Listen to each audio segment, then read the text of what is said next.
no livro de Eclesiastes, no capítulo número 5. Vamos ler todo o capítulo, são 20 versículos. A palavra de Deus em Eclesiastes, capítulo 5, diz assim: guarda o pé quando entrares na casa de Deus. Chegar-se para ouvir é melhor do que oferecer sacrifícios de tolos, pois não sabem que fazem mal. Não te precipites com a tua boca, nem o teu coração se apresse a pronunciar palavra alguma diante de Deus, porque Deus está nos céus e tu na terra. Portanto, sejam poucas as tuas palavras, porque dos muitos trabalhos vêm os sonhos, e do muito falar palavras nécias. Quando a Deus fizeres algum voto, não tardes em cumpri-lo, porque não se agrada de tolos. Cumpre o voto que fazes. Melhor é que não votes do que votes e não cumpras. Não consintas que a tua boca te faça culpado, nem digas diante do mensageiro de Deus que foi inadvertência.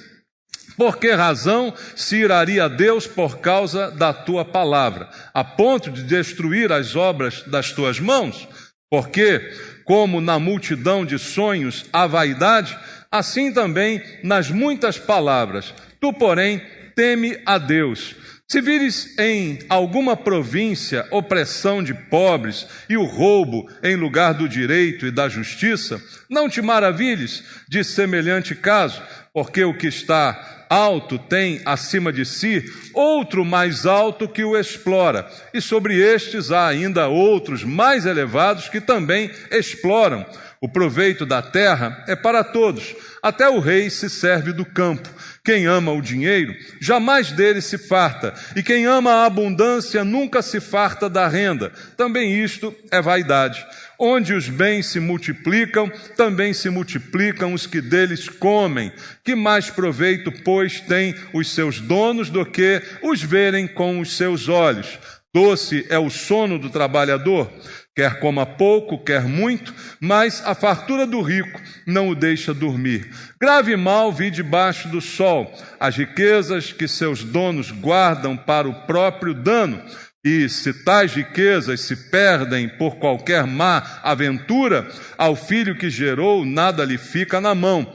Como saiu do ventre de sua mãe, assim nu voltará, indo-se como veio, e do seu trabalho nada poderá levar consigo. Também isto é grave mal, precisamente como veio, assim ele vai, e que proveito lhe vem de haver trabalhado para o vento? Nas trevas comeu em todos os seus dias, com muito enfado, com enfermidades e indignação. Eis o que eu vi: boa e bela coisa é comer e beber, e gozar cada um do bem do seu trabalho, com que se afadigou debaixo do sol, durante os poucos dias da vida que Deus lhe deu, porque esta é a sua porção. Quanto ao homem, a quem Deus conferiu riquezas e bens, e lhe deu poder para deles comer e receber a sua porção, e gozar do seu trabalho, isto é dom de Deus, porque não se lembrará muito dos dias da sua vida, porquanto Deus lhe enche o coração de alegria. Amém. Pai, muito obrigado pela Tua palavra, pela instrução que recebemos dela. Ela é a lâmpada para os nossos pés, é a luz para o nosso caminho, ela nos dá direção, e se obedecermos à Tua palavra, seremos bem-sucedidos. Mas agora, Senhor, temos uma oportunidade diante de nós: ouvir a Tua voz, receber instrução, entender aquilo que ouvimos e colocar em prática na nossa vida. E é isso que nós queremos que aconteça essa noite. Fala, Senhor, ao nosso coração, a palavra que procede de Tua boca, cheia de vida e verdade, seja transformadora em nossas vidas. E Teu, Pai, seja um instrumento do Senhor, e para isso eu clamo pela Tua unção, pelo poder do Espírito Santo, para que eu seja capaz de ministrar a Tua palavra, que ela quebre as barreiras, que ela chegue ao nosso coração e cumpra os Teus propósitos. Assim te peço, orando com os irmãos, em nome de Jesus. Amém. Graças a Deus. Amados, o livro de Eclesiastes é um livro escrito por Salomão, Salomão, o homem conhecido por sua riqueza, mas muito mais do que por sua riqueza, por sua sabedoria. E por que ele era sábio? Porque ele pediu a Deus. Quando Deus lhe deu a oportunidade de pedir alguma coisa, não foi dinheiro que ele pediu primeiro. O que ele pediu foi sabedoria. E por causa dessa atitude nobre, Deus deu a ele toda a sabedoria e ainda lhe deu o que não pediu, todos os bens que ele teve ao longo de sua vida. Mas os livros que ele deixou escrito para nós, entre estes provérbios também, estão aqui conselhos de alguém cheio de sabedoria, e sabedoria que vem de Deus. E eu acredito que todos nós precisamos aprender a viver. Na quinta-feira eu preguei aqui a respeito da palavra de Deus, que ela nos ensina, e se ela me ensina, eu preciso aprender, eu preciso ter o aprendizado dessa palavra, e assim viver nesse mundo da maneira como Deus deseja. E qual é o nosso manual, irmãos? O manual de instruções é a Bíblia Sagrada. Daquele que fez, quando você compra um produto, você vai ler o manual, é o fabricante que fez aquele manual.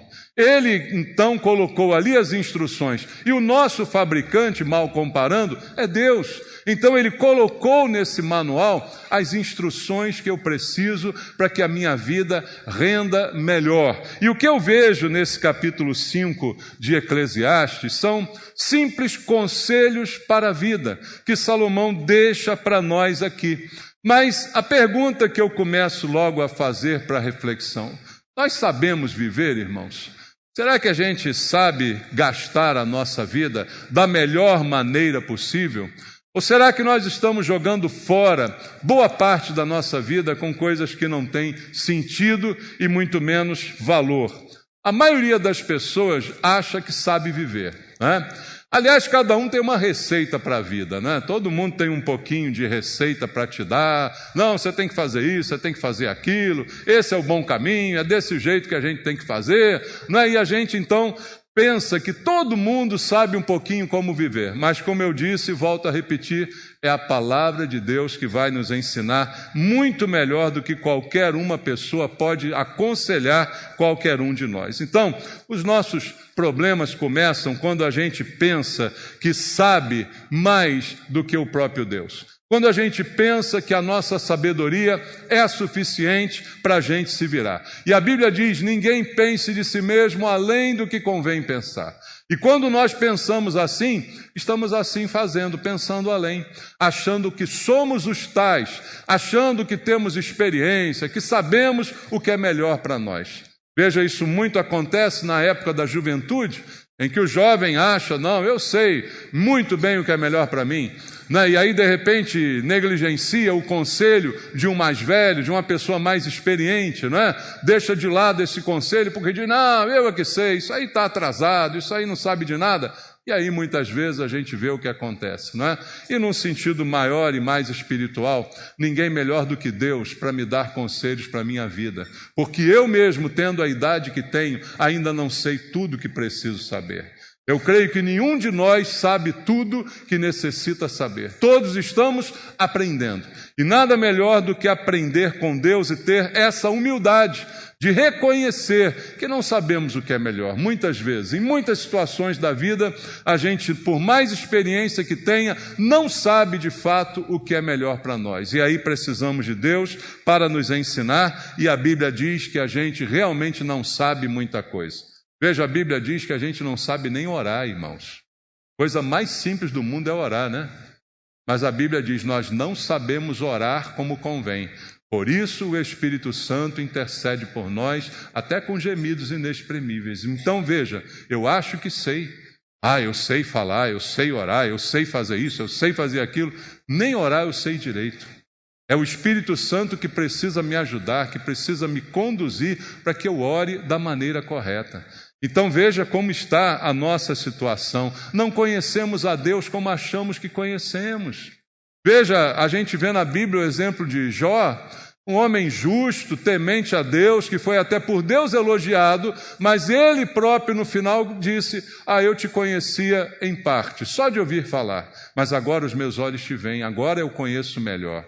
Então veja, um homem espiritual acha que conhece a Deus, mas nem isso a gente conhece direito, irmãos. Então, todos nós estamos num processo de aprendizado constante na nossa vida espiritual. E nada melhor do que a palavra de Deus para ensinar os princípios que nós temos que trazer para a nossa vida. E aqui chegamos então ao capítulo 5 do livro de Eclesiastes, onde Salomão nos dá alguns pequenos conselhos que eu quero compartilhar contigo essa noite. Primeiro, ele joga, logo no primeiro versículo, ele traz um verso impactante, né? Ele diz assim: guarda o pé quando entrares na casa de Deus. Chegar-se para ouvir é melhor do que oferecer sacrifício de tolos, pois não sabem que fazem mal. Primeira coisa que ele diz: é bom ir para a casa do Senhor. Isso é bom, isso é proveitoso para nós. Como diz o salmista: me alegrei quando me disseram, vamos à casa do Senhor. Essa alegria, essa expectativa deve estar presente no coração de cada um de nós. Deve ser prazeroso estarmos na casa do Senhor. Então, é algo bom, é algo especial para cada um de nós. Agora, há uma advertência: guarda o teu pé quando você entrar nesse lugar. Guarda o teu pé. E ali a palavra é simbólica, não é? Não é guardar o pé, literalmente falando, porque já está guardado, está no sapato, né, irmãos? Mas não é disso que Deus está falando. Ele está falando de um comportamento, ele está falando de uma atitude. Na versão em linguagem de hoje, tem aqui a tradução que diz: tenha cuidado quando for ao templo. E cuidado é esse, é o cuidado do caminho, é o lugar por onde eu vou passar. Não é bem isso, mas é o cuidado comigo, com o meu comportamento, dentro desse lugar tão bom, tão prazeroso, mas que ao mesmo tempo deve produzir em mim um temor em relação a Deus. No temor no sentido de respeito, de reverência. Então, Salomão, o homem mais sábio que já existiu, está nos dando um conselho. Tenha cuidado. Ir à igreja é uma bênção, mas tenha cuidado quando você for à igreja. Cuide de você, cuide da sua aparência, cuide da sua postura, cuide do seu comportamento, cuide do que você fala, cuide do que você ouve. Não é? Cuide das atitudes que você toma no meio do povo de Deus. Isso é um comportamento. E quem é que está te dando esse conselho? É Deus, através de Salomão, o homem que recebeu toda a sua sabedoria da parte de Deus. Mas eu pergunto, será que nós estamos perdendo esse sentimento? Será que nós estamos nos dando conta de que talvez a gente tenha tanta liberdade, talvez a gente preze tanto por essa liberdade, que a gente está fazendo da nossa liberdade um lugar para licenciosidade, para relaxamento, para uma falta de postura e de comportamento? Isso precisa ser refletido por todos nós. Veja, nós não temos, principalmente na nossa igreja, uma rigidez de costumes, né? E aí há outros lugares em que você tem um código muito mais rígido, né? De roupa, de comportamento e de tal. Mas também não podemos bagunçar, né? Falando num português bem claro. Temos que ter um cuidado. E quem tem que me ensinar isso não é alguém que tem que vir e apontar o dedo para mim. Sou eu mesmo que tenho que me julgar. Sou eu mesmo que tenho que me olhar no espelho. Eu é que tenho que analisar as palavras que saem da minha boca, o comportamento que eu adoto no meio da igreja. Sou eu que tenho que fazer isso. Não é a igreja que tem que me vigiar, me tolir, não é? E a gente está, muitas vezes, perdendo esse senso de responsabilidade, esse cuidado com a casa de Deus. Nós temos uma igreja muito livre, muito liberal, né? E talvez isso nos leve a um relaxamento. Isso é prejudicial. Veja, até o nosso templo aqui especificamente é muito simples, não é o nosso templo? Mas será que isso às vezes leva a gente a um desleixo, irmãos? Eu já visitei muitas igrejas, né? E eu costumo brincar que parece que nas férias eu viro católico, né? Porque eu só vou em igreja católica para visitar, né? Aqueles templos maravilhosos, aquelas catedrais lindas, né? E aquelas esculturas e vitrais e coisas lindas, maravilhosas. Mas quando você entra naquele lugar, você já foi? Já visitou? Ou só eu que faço isso? Sou o herege aqui, né? Mas quando você entra naquele lugar, você sente um ambiente, né? De silêncio, de respeito, de reverência, que o ambiente acaba produzindo nas pessoas. E, de repente, a mesma coisa não acontece com a gente. Pensa bem, será que não estamos extrapolando? Né? Porque podemos gritar, o pastor está falando lá, a gente pode conversar, né? A missa não começou, a gente pode, né, ficar dando gargalhada, o louvor está tocando, a gente pode fazer outra coisa. Não, irmãos, é a casa do Senhor. Não importa se é uma catedral, se é uma sala de uma casa, mas é a casa do Senhor, onde nós temos que ter reverência, comportamento, cuidado. E veja, o versículo ainda vai mais fundo, porque ele diz, olha, chegasse para ouvir é melhor do que oferecer sacrifício de tolos, porque não sabem que fazem mal. Ele enfatiza o ouvir, e a gente às vezes chega para falar, né? E veja, tem gente que adora falar, irmãos, e faz disso talvez o motivo da sua vinda, mas a Bíblia diz chegar para ouvir é melhor do que para falar. Você tem um privilégio maior do que eu venho aqui e falo, né? E você está aí ouvindo.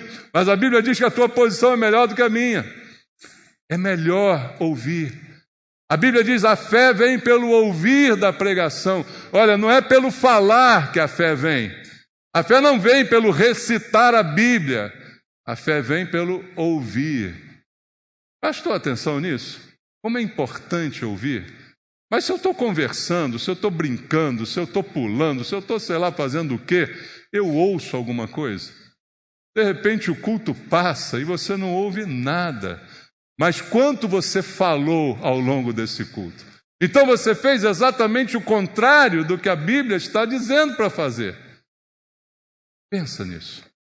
Reflita, eu não vou ficar vigiando ninguém. Eu não vou ficar chamando a atenção de todo mundo. Mas se toque. Pense nisso. É a Bíblia que está dizendo, é a sabedoria de Deus exposta para nós. Então, somos nós que temos que nos adaptar. E ele diz logo no primeiro versículo isso, e aí nos versículos seguintes, até o verso 7, ele vai dizer assim, tudo bem, mas se você falar, já que você não resiste, né? Melhor é ouvir, mas já que você quer falar, então pelo menos, se você falar, cuide daquilo que você fala. Evite falar, mas se falar, preste atenção no que você está dizendo. Resumidamente, é isso que ele fala, verso 2.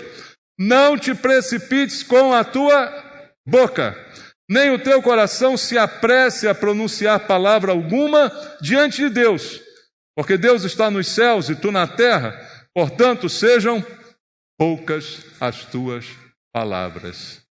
Quase que eu faço o seguinte, repete aí para o seu irmão. Sejam poucas as tuas... Não vou mandar você fazer isso não, tá? Aí você já vai estar falando. Eu falo para você, ó, fala pouco, fala pouco, fala pouco, fala pouco. Sejam poucas as tuas palavras. Poucas e boas. Amém? Poucas, mas temperadas com sal. Poucas, mas que produzem algo bom quando você abre a boca. Não é muito melhor assim? E é a ordem de Deus, está na palavra, porque dos muitos trabalhos vêm os sonhos e do muito falar, palavras nécias.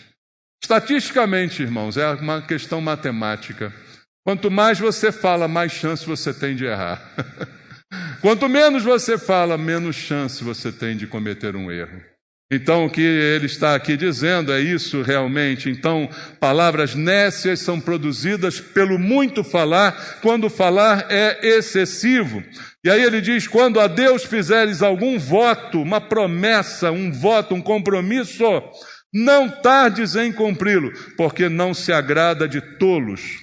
Cumpre o voto que fazes. A quem Deus chama de tolos? Aquele que vota, mas não cumpre. Aquele que promete, mas não faz. Aquele que se compromete, mas não assume. Esse é o tolo na visão de Deus. E aí o que ele diz? Não seja tolo. Não faça dessa forma, faça diferente.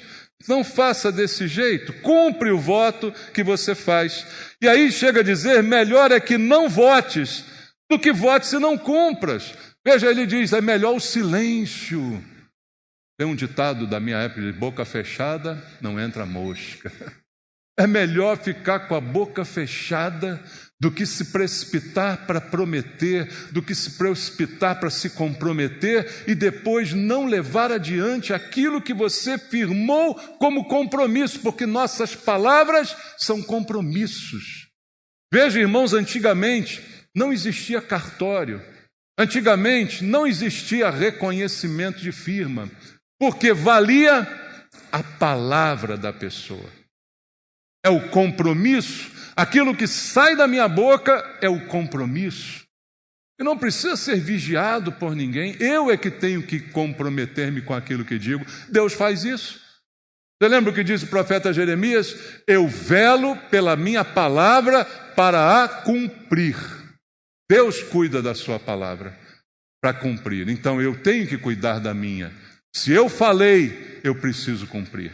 E aí ele diz, é melhor eu nem falar do que falar e não fazer. Não consintas que a tua boca te faça culpado, nem digas diante do mensageiro de Deus que foi inadvertência. Por que razão se iraria Deus por causa da tua palavra a ponto de destruir as obras das tuas mãos? Essa é uma pergunta retórica. O que ele está querendo dizer é o seguinte, isso vai acontecer. Se as tuas palavras não acompanharem de fato as tuas atitudes, você vai ter as suas obras destruídas, porque como na multidão dos sonhos há vaidade, assim também nas muitas palavras. Tu, porém, teme a Deus. Ele volta ao assunto do temor. Guarda os teus pés quando entrar na casa do Senhor. E fora dela ou dentro dela, cumpra o que você promete. Aquilo que a sua palavra empenha, seja cumprido por você. Isso também é sinal de temor a Deus. Então, abundância de palavras é algo prejudicial. Se falou, vá cumprir aquilo que você disse. Porque isto é pecado diante de Deus.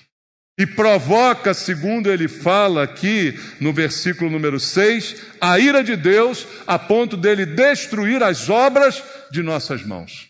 Aquilo que eu faço não fala mais alto do que as palavras que saem da minha boca. Pelo menos não diante de Deus. Ele escuta aquilo que eu digo e ele me cobra por aquilo que eu digo. E talvez ele até destrua aquilo que eu faço porque eu não cumpri aquilo que eu disse. Nunca pensou nisso? Pensa nisso agora. Olha a responsabilidade. O que eu digo acaba se tornando mais importante do que aquilo que eu faço. Porque pelo que eu digo e não cumpro, Deus pode destruir as obras das minhas mãos. Não confie nelas, mas sim na retidão do seu coração. Então, amados, Deus está nos ensinando a viver. E 2 lições já me foram dadas. Temor e reverência na presença do Senhor e cuidado com aquilo que eu faço. Outro princípio ele nos diz no verso 8 e no verso 9. Se vires em alguma província a opressão de pobres e o roubo em lugar do direito e da justiça, não te maravilhes de semelhante caso, porque o que está alto tem acima de si outro mais alto que o explora, e sobre estes há ainda outros mais elevados que também exploram. O proveito da terra é para todos, até o rei se serve do campo. O que ele quer dizer com esses versículos? O que ele descreve aqui é o sistema desse mundo. E parece que isso é desde a época de Salomão, né, irmãos? Já era assim na época de Salomão. Continua assim nos dias de hoje. Quando nós olhamos para esse mundo, para o sistema do mundo, o que nós encontramos é isso, é injustiça, é exploração, né? É isso que está ao nosso redor. E veja, há sempre alguém acima de alguém, e ganhando e lucrando, e a gente não imagina o que está em jogo no mundo em que nós vivemos. Na nova ordem mundial que quer se estabelecer sobre nós. Talvez você não tenha noção do que está acontecendo, meu irmão. Dos poderes das grandes elites desse mundo. E ele diz que isso é assim, desde a época dele. Então, o que ele está aconselhando? Não espere nesse mundo, nesse sistema, a solução das coisas. A solução não está nesse mundo. A solução, ela é espiritual. A nossa justiça vem do Senhor. Não espere que o mundo seja justo. Essa é a utopia do comunismo, que só produziu morte e destruição. Na expectativa, parece uma ideia boa, em que tudo seja comum, em que tudo seja distribuído igualmente, mas que só produziu extermínio e morte. Porque não está num sistema a solução para o nosso mundo. A justiça social que nós queremos não está contemplada em nenhum dos sistemas, nem econômicos, nem políticos do mundo atual. Não é nem o capitalismo, nem o comunismo, nem o liberalismo, não é nada disso. A solução não está em nenhum sistema que a gente possa nominar nesse mundo. A solução, ela vem de Deus. O promotor da justiça é o Senhor. E é nele que nós esperamos e confiamos. Não há nenhum sistema que a gente possa adotar que nos garanta a justiça social que todos nós desejamos. Isso não existe. Mas a justiça vem do Senhor. E é nele que nós precisamos depositar toda a nossa confiança. A partir do verso 10 até o 17, ele vai nos ensinar agora a lidar com algo que faz parte da vida e que é um assunto, como dizia o bispo Roberto, altamente espiritual. Ele está falando do dinheiro e é o que ele vai nos ensinar a lidar a partir do verso 10 até o verso 17. E ele vai dizer para nós, como disse Paulo, veja em 1 Timóteo, capítulo 6, a primeira parte do versículo 10, Paulo diz assim a Timóteo: porque o amor do dinheiro é o que, irmãos?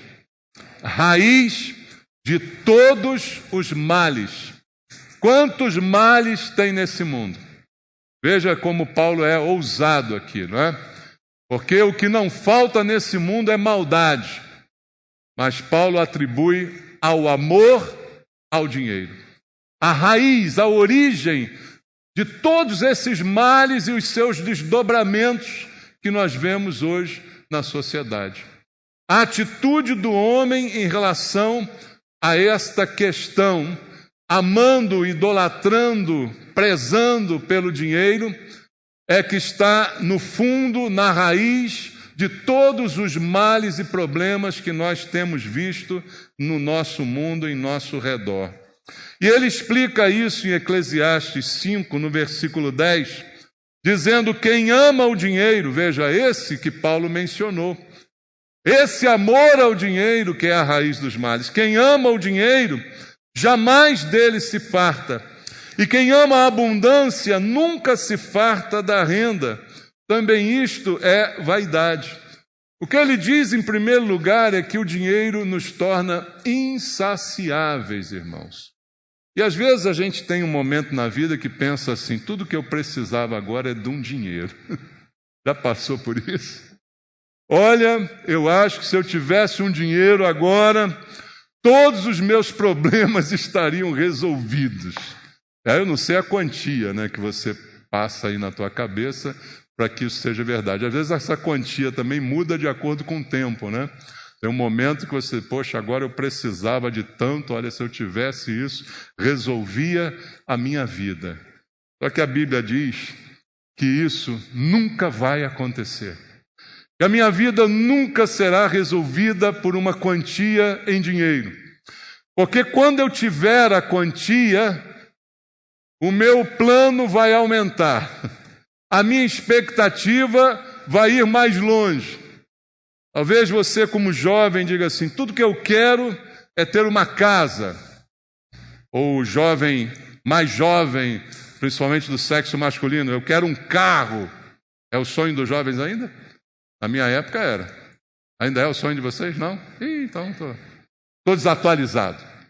Mas na época minha, o sonho de todo garoto era fazer 18 anos para, em primeiro, entrar em filme proibido, né? Era o primeiro desejo. E depois era para tirar a carteira e ter um carro, ou uma moto, sei lá o quê. Mas um meio de transporte que dá a nossa sensação de liberdade, independência. Então era o sonho. O sonho da casa própria, dos casais. Mas aí eu consigo o carro, aí eu consigo a casa, e aí eu já começo imediatamente a pensar em outro carro. E eu já começo a pensar em outra casa. Isso acontece, irmãos. Pode dizer que não estou satisfeito, mas de repente você vê passar um outro carrinho ali, poxa, mais novinho, sem aqueles buraquinhos que tem no seu, né, que não dá aquela estouro no escapamento.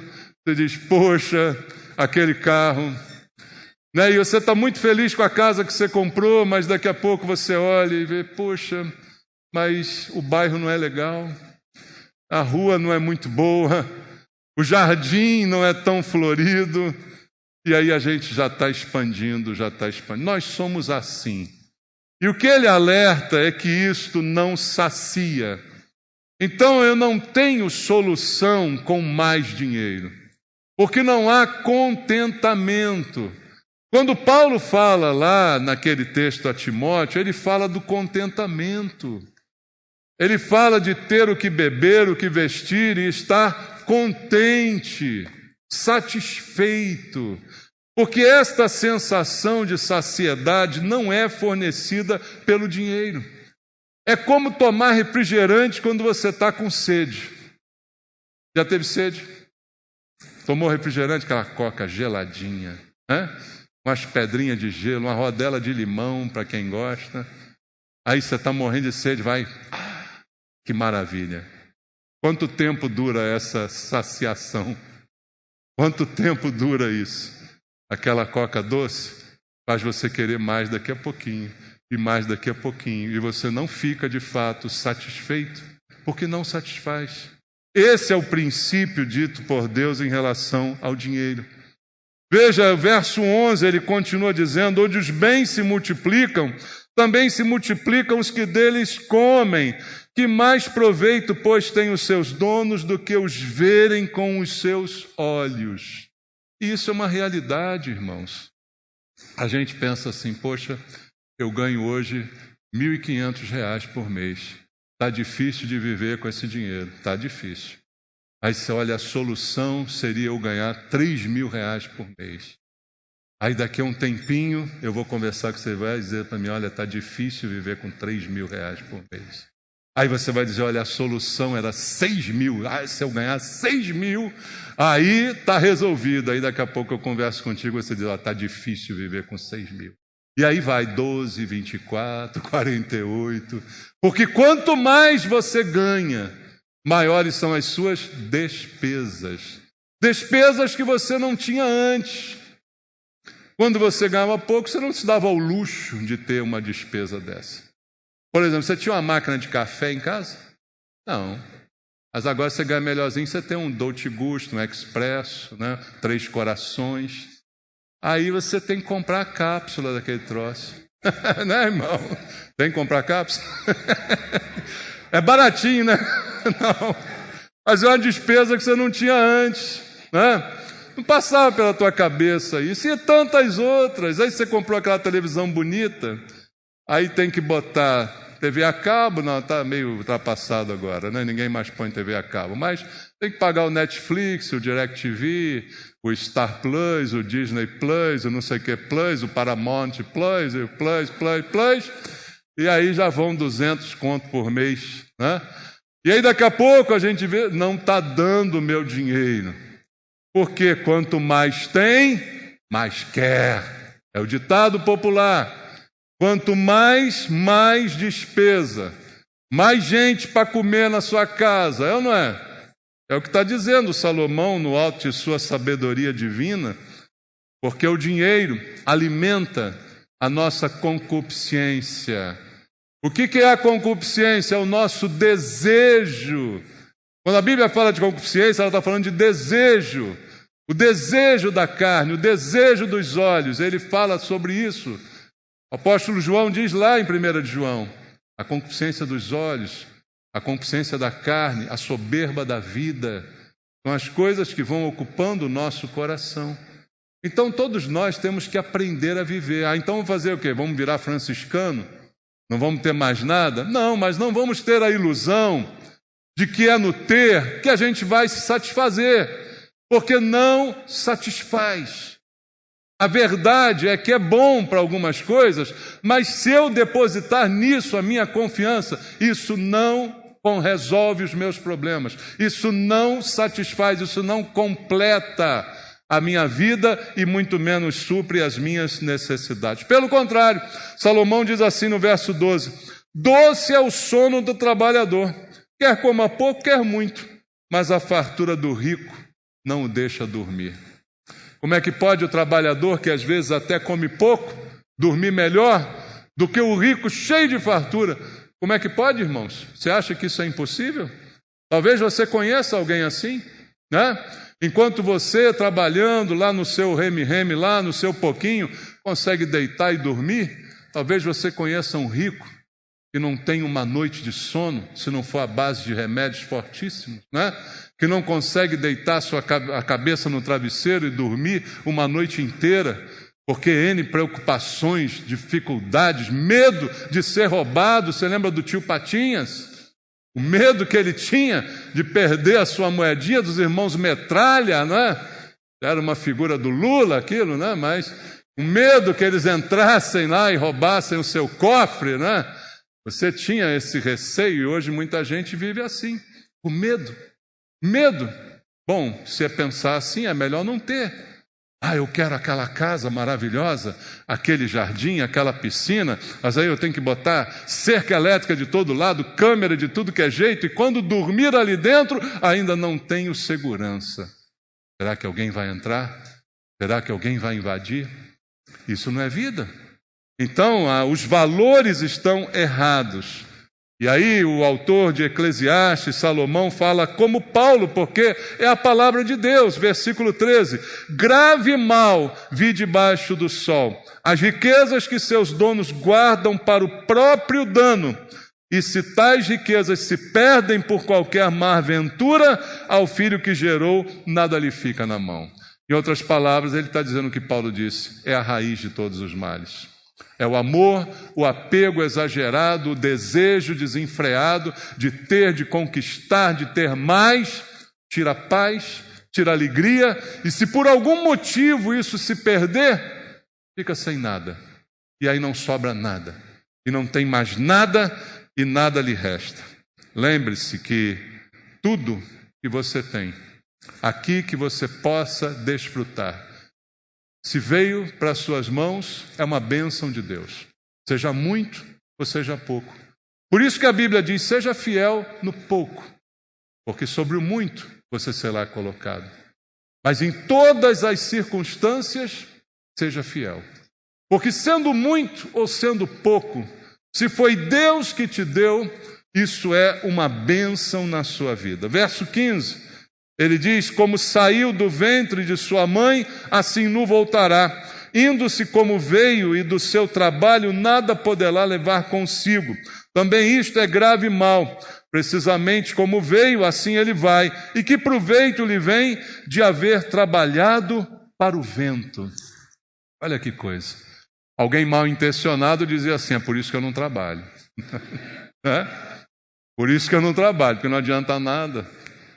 Não, não é isso que a Bíblia está ensinando. Mas ela está ensinando a você não confiar no seu trabalho, não confiar na riqueza que você produz, não confiar nos bens que você gera, porque é como algo em vão. Porque quando você morrer, Salomão está dizendo aquilo que eu digo aqui muitas vezes para você: caixão não tem gaveta. Sabia disso, irmão? Não tem gaveta. Tem lugar para aquelas flores nojentas que deve pinicar o morto todinho. Eu fico me imaginando morto, eu me pinico fácil. Por favor, quando eu morrer, não bote flor no meu caixão, não. Bote um lençolzinho branco, tá bom. Senão eu vou me coçar todinho ali dentro. Não precisa de flor, né? Você não leva nada. Leva a roupa que alguém vai te colocar. Aliás, eu peço, me enterrem pelado.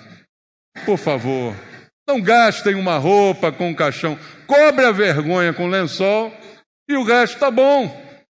Para que gastar um terno com um defunto? Alguém me diga isso, irmãos. Terno podia ser usado pelos outros? Sinceramente, eu não vejo razão. Eu tinha que morrer só cobrir um lençol para não ficar feio. Mas nada, porque levar, a gente não leva nada. Tudo vai ficar aí. Tudo que a gente lutou, disputou, brigou com os outros, né? Teve guerra, teve escarcéu, família que briga por herança e tal. A herança já é fruto de alguém que morreu e não levou nada. Deixou aí. E aí os outros ficam brigando. Não vale a pena? Não vale a pena de forma nenhuma. A Bíblia me ensina a viver. A sabedoria de Deus nos ensina a viver. E Salomão termina esse texto dizendo também no verso 18: eis o que eu vi, boa e bela coisa é comer, beber e gozar cada um do bem de todo o seu trabalho, com que se afadigou debaixo do sol, durante os poucos dias da vida que Deus lhe deu, porque esta é a sua porção. Sabe qual é a sua porção? É o que ele diz aqui. A minha porção, a sua porção, é desfrutar o fruto do nosso trabalho. Seja muito ou seja pouco. Se ganha muito, desfrute. Se ganha pouco, desfrute na medida do que é possível. Porque não vale a pena trabalhar. E eu já vi isso tantas vezes na vida. Pessoas que trabalham a vida inteira. Olha, não gastam nada, juntam tudo. Porque um dia vou fazer isso, um dia vou fazer aquilo, um dia vou viajar para não sei aonde. Louco. Essa noite pedirão a tua alma. E o que você tem preparado para quem será? Não diga que eu estou incentivando você a ser irresponsável. Nunca gaste mais do que você ganha. Mas também não guarde mais do que é necessário. Não ache que eu vou guardar aqui porque eu tenho que ter pelo menos uns 2 anos de salário, que se eu for mandado embora. Não. Já tem esse miserável desse fundo de garantia, né? Que a gente não pode usar e que fica lá para render pouquinho para o governo, era melhor que viesse para a nossa mão, né? Para garantir isso aí quando você for mandado embora. Mas ficar guardando tudo, ficar economizando tudo e não viver nada. Irmãos, você viu o que Salomão disse aqui? Você tem poucos dias. Que isso, pastor? Quantos dias você acha que tem? Eu vou viver até 90, 100 anos. É pouco. É pouco, continua sendo pouco. O tempo passa, irmãos. Quando a gente é jovem, a gente não tem noção de como o tempo passa. O tédio da juventude, ainda mais na minha época era tédio a juventude, porque não tinha, a TV tinha 5 canais, irmãos. Glória a Deus. TV com 5 canais, alguém lembra disso? O seletor tinha que ser girado, plaque, plaque, plaque. A antena tinha que ser mexida no telhado. É dessa época, irmão. Não tinha celular na mão, você tinha livro para ler. Você ligava na Globo, tinha um desenho animado para você ver, era sempre o mesmo. Não existe nada mais antigo do que cowboy que dá 100 tiros de uma vez. Alguém lembra dessa música? É o Globinho que passava antes de ir para o colégio. Então era isso que a gente tinha. E o tempo não passava. E a sensação de que está demorando. Porque eu quero 18 anos, eu quero isso, eu quero aquilo. E hoje a gente está aqui orando para que o tempo demore. orando para que a semana demore. Outro dia era domingo, hoje já é domingo de novo, daqui a pouco está o ano novo de novo aí, irmão, já é Páscoa domingo que vem. Você tem noção de como é que o tempo está voando? E a gente aqui querendo, doido para demorar mais, doido para isso demorar, as crianças crescendo, e você doido para demorar mais, para aproveitar mais um pouquinho. Porque é tudo muito rápido. Os dias são muito poucos. Então o bem que você tem é aquilo que você ganha.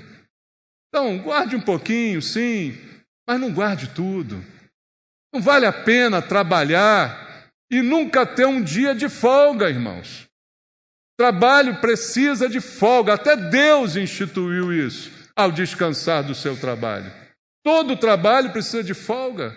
Você tem dinheiro, se não tem, mas tira uma folga.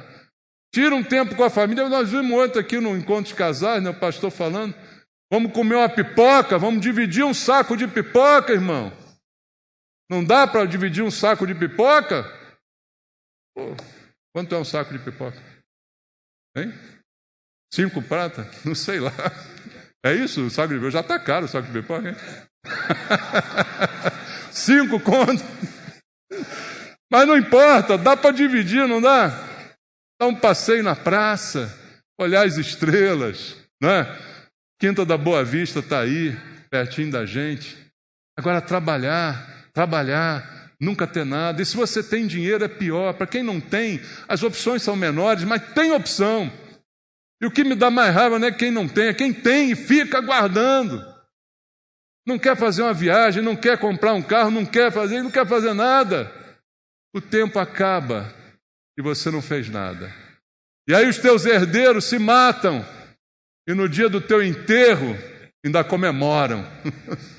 Tá bem que morreu esse velho desgraçado. Tovina, pão duro, só ele. Não gastou nada. Agora deixou pra gente. Oba! Não é assim que funciona? E isso é bíblico, irmãos. Está dizendo para nós, aproveite o fruto do seu trabalho nos poucos dias que você tem pela frente. Verso 19. Quanto ao homem a quem Deus conferiu riquezas e bens, e lhe deu poder para deles comer e receber a sua porção e gozar do seu trabalho, isso é dom de Deus. Não pense assim, eu conquistei, eu sou bom, eu fiz a minha fortuna. É dom de Deus. E o que a gente faz com o dom de Deus? A gente usa, a gente aproveita, a gente faz prosperar, a gente multiplica os dons e talentos que Deus nos deu. Então isso é muito importante. Se Deus tem, se você tem, é porque Deus te deu. E no verso 20, terminando, ele diz: porque não se lembrará muito dos dias da sua vida, porquanto Deus lhe enche o coração de quê? De alegria. Quem é que pode te dar alegria, senão Deus? Não é o dinheiro que dá alegria. Não é aquela velha história, dinheiro compra felicidade. Não, mas manda trazer, né? O pessoal fala por aí. Não, mas não é isso que realmente dá alegria. Alegria é algo que não é comprado por dinheiro. Existem valores que o dinheiro não compra. Na verdade, aquilo que tem valor não tem preço, né? E o que tem preço não tem valor, é aquela máxima que a gente conhece. Então, a alegria verdadeira é aquela que vem de Deus. E a gente não pode começar a guiar a nossa vida agora diferente, sabendo do temor que tem que ter na casa de Deus, sabendo que ouvir é melhor do que falar, né? Sabendo que eu preciso dar atenção a isso tudo que o Senhor me ensina, para que eu possa viver melhor e não ter esperança no sistema do mundo, mas em Deus, e que eu aprenda a lidar com o dinheiro que chegar em minhas mãos. Eu preciso entender isso e viver melhor, porque no fundo Deus tem alegria para mim. Veja, eu não vejo um Deus carrancudo que tem prazer no sofrimento. Muitas vezes permite o sofrimento para que eu aprenda alguma coisa, mas o prazer de Deus é a alegria. Por isso é dito na Bíblia, a alegria do Senhor é a nossa força. Deus tem alegria para você, Deus tem dias melhores para você, mas às vezes é você que não quer, é você que está centrado em você mesmo, nessas coisas todas. valorizando aquilo que não tem valor e desprezando aquilo que é mais valoroso. A alegria do Senhor vem disso. Então você precisa entender isso e viver de acordo com os conselhos de Deus. Vamos fazer isso? Proposta, vamos viver melhor? Vamos contar melhor os nossos dias, irmãos. São poucos, lembra disso? São poucos. Pai, eu te peço essa noite, Deus, que a Tua palavra ensine a cada um de nós aquilo que é necessário saber, aquilo que o Senhor tem para que a gente viva melhor. O Senhor mesmo disse: eu vim para que tenham vida, e vida em abundância, vida que vale a pena ser vivida. Pai, em nome de Jesus, eu te peço, ó Deus, que os teus filhos essa noite aprendam com a tua palavra a mudar a vida, a mudar o comportamento, mudar a visão, mudar as ideias, Pai, que muitas vezes estão enraizadas no nosso coração, de coisas que aprendemos errado desde pequeno. Que nós possamos aprender tudo novo com a tua palavra e gastar melhor os poucos dias que nós temos pela frente. Eu te peço isso, ó Deus, fala conosco, fala ao nosso espírito, em nome de Jesus. Amém.